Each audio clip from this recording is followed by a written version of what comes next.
खुदा यीशु मसीह के जलाली नाम में आप सबकी सलामती। आइए हम खुदा के पाक कलाम पर गौर करेंगे। कौन सी चीजें, कौन सी बातें जिनसे हम फरेब खाते रहते हैं, आज हम उनके तल्लक से गौर करेंगे। कलाम मुक़द्दस में बहुत सारी ऐसी चीज़ों का जिक्र किया गया है जिससे इंसान, रास्तबाज और नाराज लोग जो हैं वो धोखा खाते रहते हैं। सो कलाम मुक़द्दस में निकाले इब्रानियों के नाम लिखा गया खत, उसका 3रा बाब निकाले। इब्लीस जो है ये खुदा के लोगों को जो उसके पास आना चाहते हैं धोखा देता रहता है। कुछ लोगों को इस तरह से धोखे में वो रखता है कि तू तौबा ही नहीं कर सकता। कई लोग इस जंग में पड़े हुए हैं या जंग लड़ रहे हैं कि भाई तू नहीं तौबा कर सकता, तू अपनी इस कमी पर गालिब नहीं आ सकता। ठीक कहता है इब्लीस या गलत कहता है? सोचकर जवाब दे, ऊंची जवाब दे। इब्लीस ठीक कहता है या गलत कहता है? पीछे वाले लोग। इब्लीस वैसे तो कलाम में लिखा हुआ है यूहन्ना की अंजील में, जब वो कहता है तो अपनी इसी कहता है, वो झूठ बोलता है, वो फरेबी है, वो खूनी है और अक्सर वो लोगों को ये कहता रहता है कि तू नहीं तौबा कर सकता, तू नहीं तौबा कर सकती, तू इस गुनाह पर गालिब नहीं आ सकता। तो अगर इसको सच मान भी लिया जाए कि इब्लीस ठीक कहता है, तो हम एक और बड़ी सच्चाई को जानने में शायद महरूम हैं। वाकई हम बहुत सारी कमियों पर गालिब नहीं आ सकते, बहुत सारे गुनाहों पर हम गालिब नहीं आ सकते। और जब हम दिलेरी करते हैं, इकरार कर लेते हैं, तौबा कर लेते हैं और हमें फजल मांगने की जरूरत होती है, खुदा के उससे हेल्प हम मांगते हैं। वो यीशु मसीह जब जमीन पर था उसने कहा मेरा जाना है तुम्हारे लिए क्या होगा, मफीद होगा। मैं जाऊंगा तो दूसरा मददगार भेजूंगा। खुदाए कुद्दस है वो हमारी मदद करता है कमियों पर गालिब आने के लिए, कमजोरियों पर गालिब आने के लिए। तजर्बा करके देख लें, जिस गुनाह पर और जिस कमी पर आप गालिब नहीं आ रहे, बोझ के साथ खुदाए उससे मदद मांगे, आपको मदद मिल जाएगी और आप इजीली उस गुनाह पर गालिब आ जाएंगे। उस गुनाह पर आप इजीली गालिब आ जाएंगे। निकालेंगे इब्रानियों का खत उसका 3रा बाब और उसकी आयत नंबर 12 से। भाइयों खबरदार, तुम में से किसी का ऐसा बुरा और बेईमान दिल ना हो। कलाम मुक़द्दस में से हमने सुना है, यार इसकी आवाज मुझे अच्छी निकाले थोड़ा सा।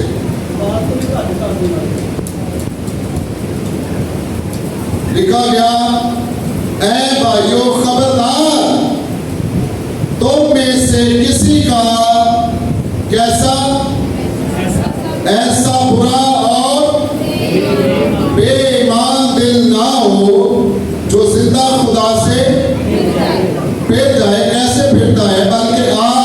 बल्कि जिस रोज तक आज के दिन कहा जाता है, हर रोज आपस में नसीहत किया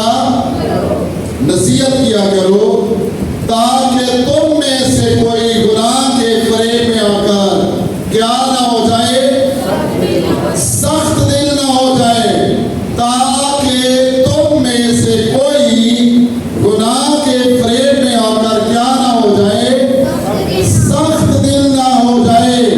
जब कोई गुनाह के फ्रेम में आ जाता है तो वो क्या हो जाता है, सख्त दिल हो जाता है, सख्त सख्त बातें करता है, सख्त रवैया दिखाता है और इब्लीस उसे परेशान करता रहता है, धोखा देता रहता है, फरेब देता रहता है कि तेरा ये गुनाह माफ नहीं होगा।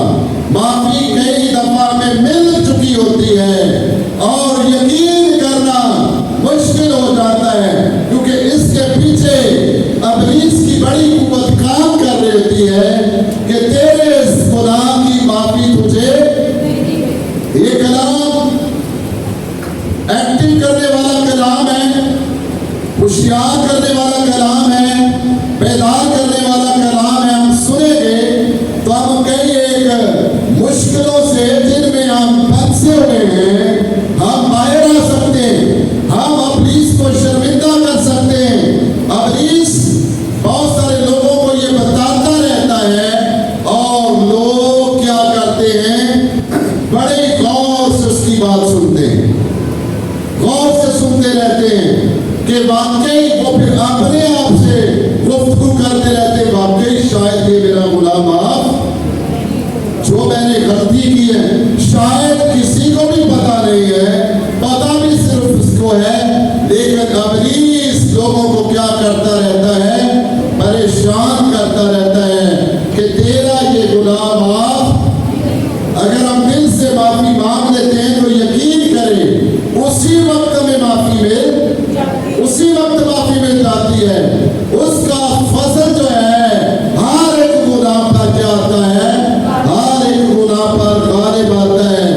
इब्लीस ये कहकर हमें धोखा देता रहता है कि तेरा ये गुनाह माफ नहीं हो, शक में डालता है, हमें कंफ्यूज कर देता है कि तेरा ये गुनाह माफ नहीं हुआ। जो इब्लीस की सुनेगा वो धोखा खाएगा।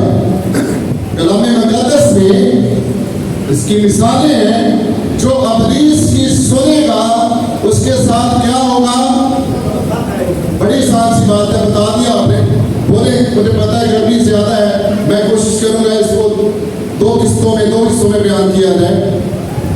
जो इब्लीस की सुनेगा उसके साथ क्या होगा, जो खुदा के बेटे की सुनेगा वो खुश भी रहेगा और ईमान में वो तरक्की भी करता जाएगा। हम इसलिए कमजोर हैं, हम इसलिए नाउमीद रहते हैं, हम खुदा की बातों पर तवज्जो नहीं करते, उसकी बातों पर हमारा ध्यान नहीं रहता। हम बहुत ज्यादा रूहानी होते हैं, भी सुस्त रहते हैं। कभी कभी हम दुआ कर किसी को मौका देते हैं, साथ वाले बहन तक आवाज पहुंचना और साथ वाले भाई तक आवाज पहुंचना बहुत, ये शख्सी दुआ तो ठीक है, आप घर में बैठे हुए दिल में दुआ करें, दीनी वास में दुआ करें, लेकिन जब आपको जमात में कहा जाता है फिर जमात, सारी जमात तक आपकी आवाज पहुंचनी चाहिए। जमात सुनेगी आपने क्या दुआ मांगी है, फिर वो आपके साथ मिलकर आमीन भी कहेगी। सो मैं बात कर रहा था, इब्लीस क्या करता है, जो उसकी सुनता है उसको क्या देता है, धोखा देता है। कलामे मुक़द्दस में बुनियादी तौर पर किसने गलती की थी, इब्लीस की सुनी और वो फरेब में आ गई। अम्मा हवा, उसने क्या किया, इस पर मैंने एक पैगाम भी सुनाया था कि मेजर मिस्टेक और बदईमा, तकरीबन 10 गलतियां इस थोड़े से सफर में आप देख सकते हैं। 9 से 10 गलतियां वहां पर अम्मा हवा ने की हैं। सबब क्या है, वो इब्लीस की सुनते सुनते कहां तक पहुंच गई थी, ममनुआ दरख्त के पास। सो इस तरह उसने क्या किया, धोखा खाया। खबरदार कि कोई शख्स गुनाह के फरेब में आकर क्या ना हो जाए,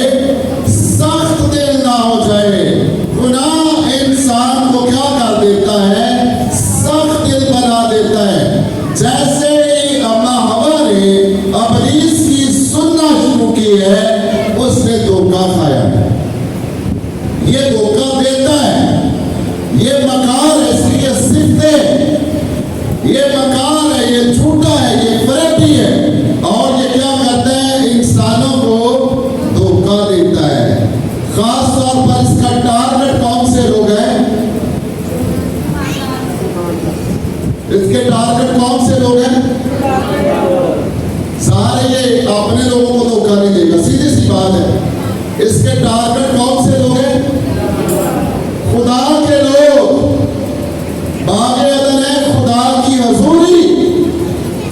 अम्मा हवा जो है वो खुदा की हजूरी में रहा करती थी और इसने बागे अदन के अंदर जाकर शक पैदा कर दिया। और जब अम्मा हवा ने इसकी सुनी है, इसके पीछे पीछे चली है, इसको फॉलो किया है, उसने बड़ा धोखा, फिर धोखा फैलता गया।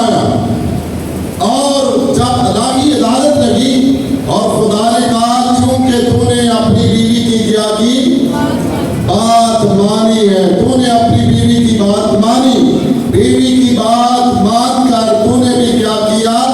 तूने भी धोखा खाया, तूने भी धोखा खाया है। सो समझ आई, यहां तक समझ आई है धोखा देने वाला कौन है?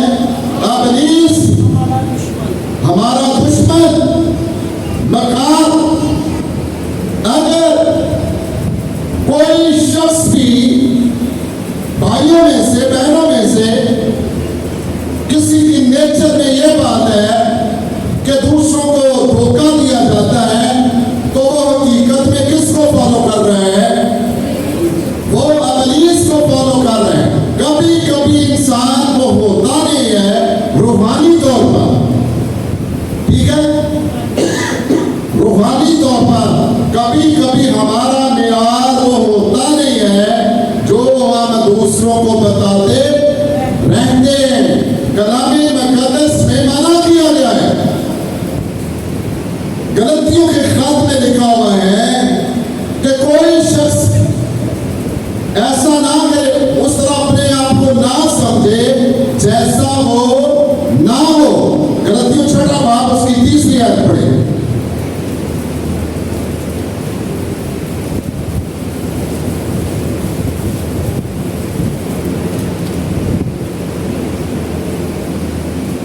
गलतियों का खात उसका 6 बाब और उसकी 30वीं है। क्योंकि अगर कोई शख्स अपने आप को कुछ समझे, अगर कोई शख्स अपने आप को क्या करे? समझे और कुछ भी ना हो, और क्या ना हो? कुछ भी ना हो। अगर कोई शख्स अपने आप को समझे और कुछ भी ना हो, ये बात गौरतलब है। कई दफा हम अपनी मशहूरी करते रहते हैं, अपनी बराबरी करना शुरू कर देते हैं कि मैं इस काबिल हो गया हूँ। ये बात बहनों और भाइयों ठीक नहीं है। यीशु मसीह ने तुम्हें सिखाया है कि तुम्हारे एक काम देखकर, तुम्हारे राष्ट्रवासी के काम देखकर या तुम्हारे अच्छे काम देखकर लोग क्या करें? लोग तुम्हारे आसमानी बाप की क्या करें? तमजीद करें। तमजीद किसकी होनी चाहिए? आसमानी बाप की तमजीद होनी चाहिए, क्योंकि उसके रूह ने हमें इस काबिल किया है और लोग जाने ये खुदा के लोग हैं। काश कि हमें मनादी ना करना पड़े कि मैं कुछ बन गया हूँ और बनने वाला जब इस काबिल नहीं होता इस चीज की मनादी करना शुरू कर देता है। फिर दोबारा पढ़े, कौन पढ़ रहा था? क्योंकि अगर कोई शख्स अपने आप को कुछ समझे, अपने आप को समझना शुरू कर दे, क्या समझना शुरू कर दे? और कुछ भी ना हो, और वो कुछ भी ना, तो अपने आप को धोखा देता है। अपने आप को क्या करता है? वो धोखा देता है। एक्चुअली यहाँ पर हमारे लिए जो लेसन है, यहाँ पर सबक है जो यहाँ पर, वो है खलील होना। खुदा का रूह जाहिर करेगा। ये खुदा के बेटे हैं, ये खुदा की बेटियां हैं, हमारे फल जाहिर करेंगे। जब किसी दरख्त पर फल लगता है तो किसी को दरख्त को बताना पड़ता है कि मुझ पर फल लगा हुआ है। फिर तो दूर से पता चल जाता है कि इस दरख्त पर क्या लगा हुआ है? फल लगा हुआ है, फल लगा हुआ है। जिस दरख्त पर जितना ज्यादा फल लगा होता है उतना ज्यादा उसको दुख उठाना, उतना ही ज्यादा उसको दुख उठाना पड़ता है। ये रूहानी बात है।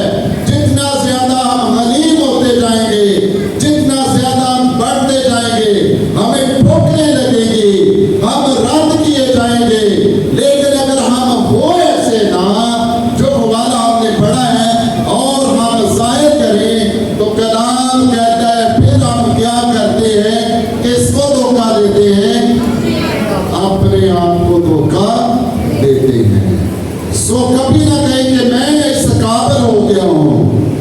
ये कलाम मुकद्दस में ये बात मैंने बहुत अरसा पहले सीखी थी भाई हदायत से। उन्होंने कहा था कि उस वक्त कहो जब तुम सब कुछ कर चुको, उस वक्त भी कहो हम कौन से नौकर हैं? हम निकम्मे नौकर हैं, हम निकम्मे नौकर हैं। उस वक्त कहो कि हम निकम्मे नौकर हैं। सो बेटियों बहनों भाइयों, ये बड़ा जरूरी है कि हम जाने कि हमको अबलीस है, धोखा देने वाला बहुत होशियार है, बहुत चालाक है। बड़े लोग इसकी मकारी में इजली आगे फंस जाते हैं। इसका काम है धोखा देना, फरेब देना। कोई शख्स खुदा के फरेब में आकर सख्त दिल ना हो जाए। जब कोई शख्स खुदा के फरेब में आ जाता है तो फिर उसका दिल क्या हो जाता है? सख्त हो जाता है। वो भाइयों से मिलना छोड़ देता है, उनकी रफाकत में वो बैठता नहीं है, वो दूर दूर रहता है, वो दूर से सलाम करता है और उसको डर होता है कहीं रूहानी गुफ्तगू ना शुरू हो जाए, कहीं मेरी कमी पर उंगली ना डाल दी जाए।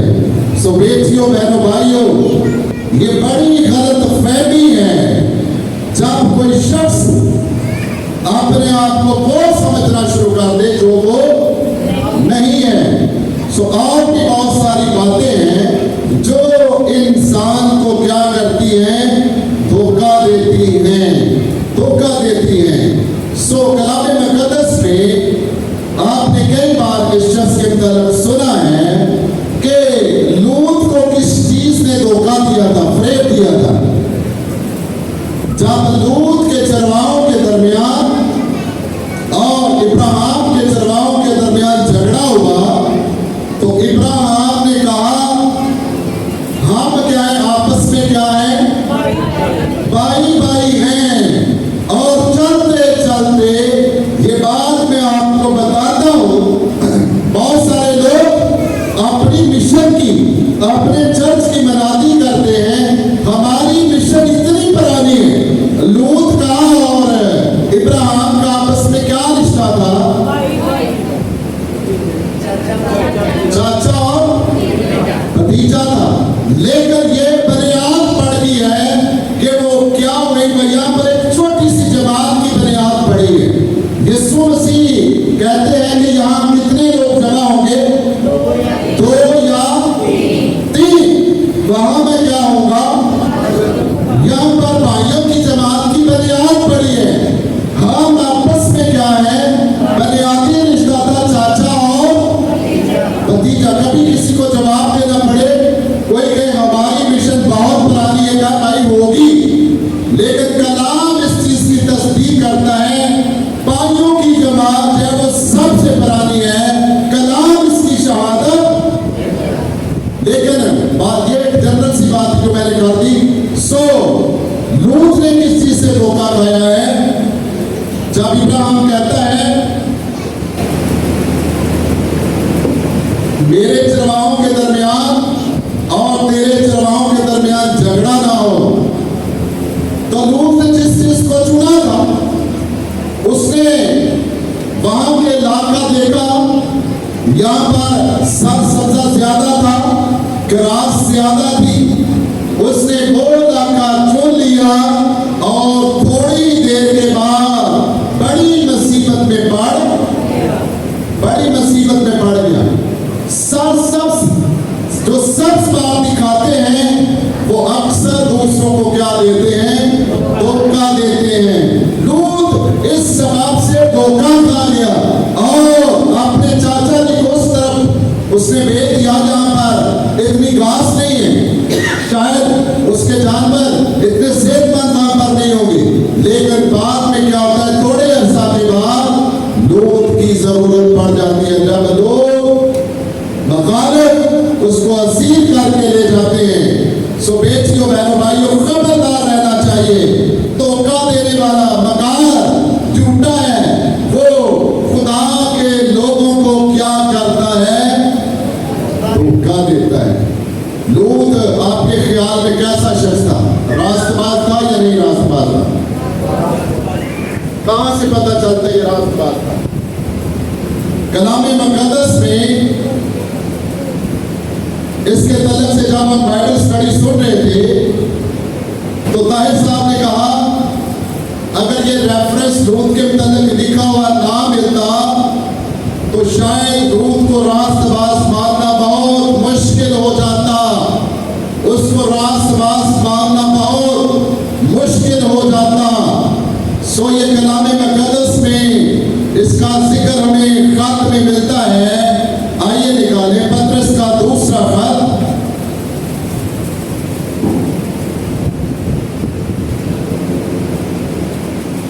उसका दूसरा बाब और उसकी आयत नंबर 7 से। और रास्तबाज लूत को, और किसको? रास्तबाज लूत को। मैंने शुरू में बताया, अबलीस का टारगेट है खुदा के लोग। रास्तबाज लूत को जो बेदीनों के नपाक चाल चलन से तंग था, जो बेदीनों के नापाक चाल चलन से क्या था? तंग था, दिख था। खुदा ने उसको क्या बख्शी? रिहाई बख्शी। आगे चुनाचे वो रास्तबाज उनमें रहकर, चनाचा रास्तबाज उनमें क्या करता? उनमें रहकर और उनके बेशरा कामों को देख और सुन कर गोया हर रोज अपने सच्चे दिल को शिकंजा में खींचता था। अपने सच्चा दिल को शिकंजा में खींचता था। मैं कैसे लोगों में रहता हूँ, उनके लिए शायद दुआ करता होगा, खुदा के हुजूर रोता होगा। रास्तबाजों को इब्लीस क्या करता है? धोखा देता है। सो इसलिए कलाम मुक़द्दस में कहा गया है, एक शख्स और इसका जिक्र हमें मिलता है। ये एक शख्स है, इसकी कहानी है कलाम मुक़द्दस में बयान की गई है यीशु मसीह की ज़मीनी खिदमत में। लूका की इंजील उसका 12वां बाब, उसकी 16वीं ऐसी।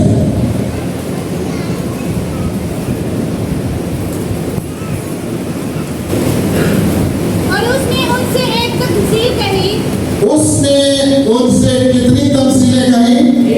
सिर्फ यहाँ पर एक तमसील का जिक्र है, एक तमसील कही। किसी दौलतमंद की जमीन में बड़ी फसल हुई, किसी दौलतमंद की जिंदगी में बड़ी फसल हुई।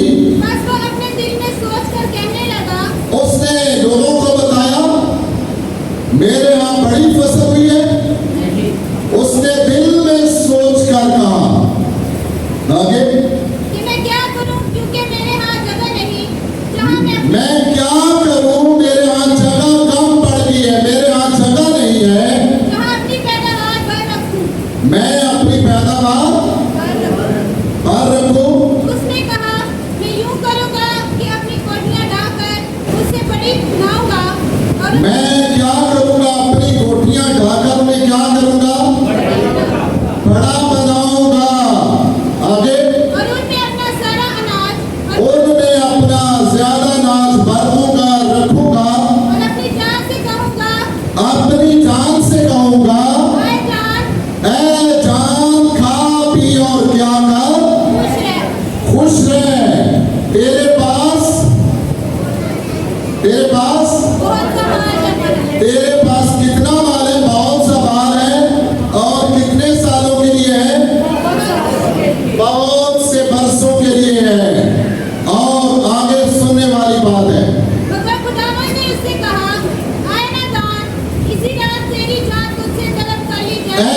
नादान, ये जो तू अपने साथ बातें करता है, क्या होगा? आज ही रात तेरी जान क्या कर दी जाएगी? तुझसे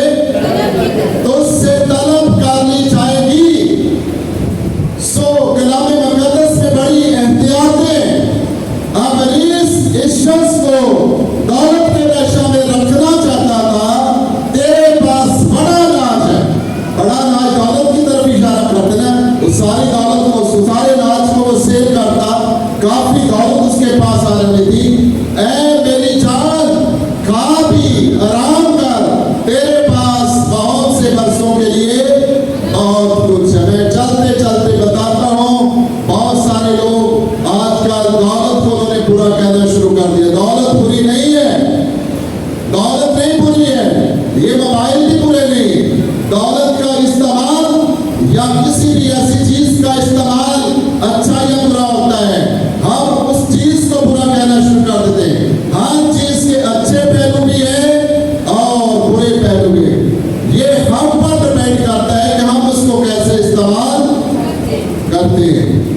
सो कलाम मुकद्दस में ये जिक्र है, आज हम गौर कर रहे हैं कि धोखा देने वाला, फरेब देने वाला बड़ा होशियार है, बड़ा चालाक है। उसके टारगेट्स कौन से लोग हैं?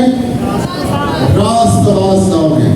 और इसलिए खुदावंद यीशु मसीह ने अपनी जिंदगी में, ज़मीनी जिंदगी में कई मौकों पर फकीरों फरीसियों को भी डांटता है और खास तौर पर अपने शागिर्दों को, ऐ कामत काको, मैं कब तक तुम्हारे साथ, मैं कब तक तुम्हारे साथ रहूंगा। तुमसे ज्यादा होशियार हलाकत के फरजांद, अबलीस के फरजांद है। जिस कदर तुम्हें होशियार होना चाहिए, तुम उस कदर होशियार और चालाक नहीं। मतलब ये चालाकियां नहीं करनी कि इसको धोखा देना है, ये साथ साथ मेरे रहता है, उठता है, बैठता है, खाता पीता है, इसके साथ मेरी रफाकत है, इसको धोखा देना शुरू नहीं कर देना। अबलीस से होशियार रहना है। वो धोखा देने में बड़ा मास्टर है। उसने बड़े लोगों को, खुदा के लोगों को आसानी से फंसा लिया।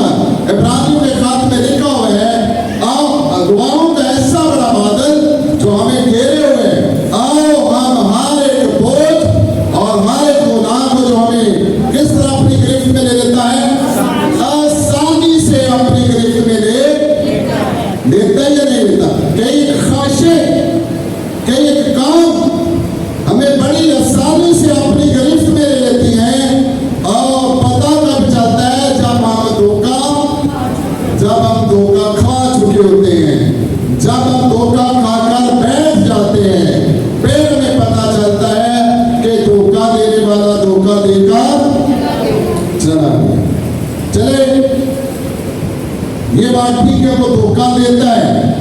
जिनकी बनावट, जिनको खुदा ने चुना होता है, और कई दफा हम उलझनों का शिकार हो जाते हैं। हम धोखा खाने के बाद, गुनाह में गिर जाने के बाद, मैंने शुरू में भी कहा था कि अबलीस हमें कंफ्यूज रखता है कि माफी मांगने के बाद भी हम उलझनों का शिकार रहते हैं कि तुझे इस गुनाह की माफी नहीं। हमें समझ जाना चाहिए कि खुदा का फजल जो है वो बहुत, जितना वक्त हमने तरीकी में गुजारा ये काफी है। हमें आगे बढ़ना है, हमें तरक्की करनी है। हमने कलाम मुकद्दस में कई दफा मैंने इस हवाला पर जोर दिया है। इंसान की किताब गालिब उसका 28 बाब और उसकी आयत नंबर 12 में लिखा हुआ है, जो कोई अपने गुनाह को छुपाता है वो कामयाब कौन होगा? जो अपने गुनाहों का इकरार करके क्या करता है, उनको तर्क भी करता है। उस ये यहाँ पर दो बातें खुदा के बंदा ने हमें सिखाई है। खुदा के रूह ने दो बातें सिखाई, गुनाहों का इकरार करना और इकरार करके उनको तर्क भी। कुछ लोग इकरार तो करते हैं, दूसरे दिन फिर गुनाह में गिर। पूरा प्रोसेस क्या है? उस गुनाह को तर्क भी करना है, इकरार भी करना है और तर्क भी। जब आप तर्क कर देंगे आपको तसल्ली मिल जाएगी। फिर झूठा मकान जितना मर्जी आपको धोखा दे, आपके पास एक तसल्ली होगी। मैं यीशु मसीह ने कहा था, मैं तुम्हें कौन सा इत्मीनान दिए जाता हूँ? अपना इत्मीनान दिए जाता हूँ। उस तरह नहीं जिस तरह दुनिया देती है। यीशु मसीह का इत्मीनान जब मिल जाता है, हम शांत हो जाते हैं, हम खुशी से भर जाते हैं। सो आइए, आज हमने गौर किया है, वक्त तकरीबन पूरा हो गया, भी शायद आने वाले वक्त में इस पर हम और सुनेंगे। सो पिछली दफा मुझे कहा गया था कि कोशिश करें 30 मिनट तब कलाम सुनाए। तकरीबन 30 मिनट के करीब हो गए हैं। सो आज हमने सुना है कि धोखा देने वाले से हमने कैसे बचना है। खुदा का रूह मौजूद है हमारी मदद करने के लिए। हम उससे हेल्प मांगे। हम शख्सी तौर पर फेल इसलिए बार बार होते हैं जब हम अपनी सलाहियतों पर इन्हिसार करना शुरू कर देते हैं। जब हम रूह उसके बगैर हम बहुत सारे दावे करना शुरू कर देते हैं। सो जरूरी है कि हम क्या करें, जिस गुनाह पर हम गालिब नहीं आ रहे, खुदा का रूह मदद करने के लिए तैयार है। वो हमें फरेब में नहीं आने देगा, वो हमें गुनाह में नहीं गिरने देगा।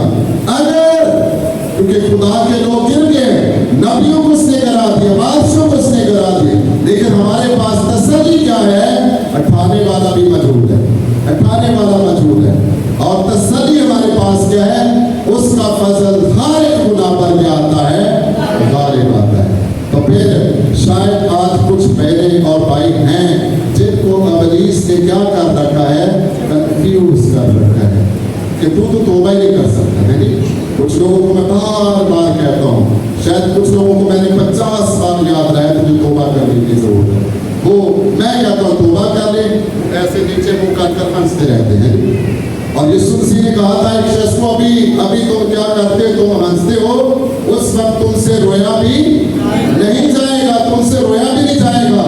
सो दूसरी बात है कि हमें जान लेना चाहिए, हमें पूरा एतकाद होना चाहिए, अगर हम किसी सबब से गिर गए हैं तो खुदा का रूह मौजूद है। जब उठा लिया जाएगा फिर किसी की मदद भी नहीं होगी। खुदा का रूह हमें तसल्ली देने के लिए, हमें फिर से चलाने के लिए, फिर से संगत में लाने के लिए हमारे पास है, मौजूद है, रहता वो हमारे अंदर है। जब हमसे गलती हो जाती तो बुझ जाता है, काम करना छोड़ देता है, और जैसे हम इकरार करते हैं और वो एक्टिव हो जाता है काम करने के लिए। लेकिन अफसोस की बात यह है कि हम रूह उसकी सुनते नहीं, ठीक है। खास तौर पर हमारे लोग हैं रूह को इतनी हेल्प भी नहीं देते। जब हम रूह उसको अहमियत देंगे उस तरह नहीं जिस तरह और कौमें देती, और लोग देते, जो रूह उसका दर्जा अहमियत है वो हमें देनी चाहिए कलाम के मुताबिक, और उससे मदद मांगनी चाहिए। फिर हम अपनी जिंदगियों में एक नया निखार देखेंगे, फिर हम धोखा नहीं खाएंगे। सो आने वाले वक्त में खुदा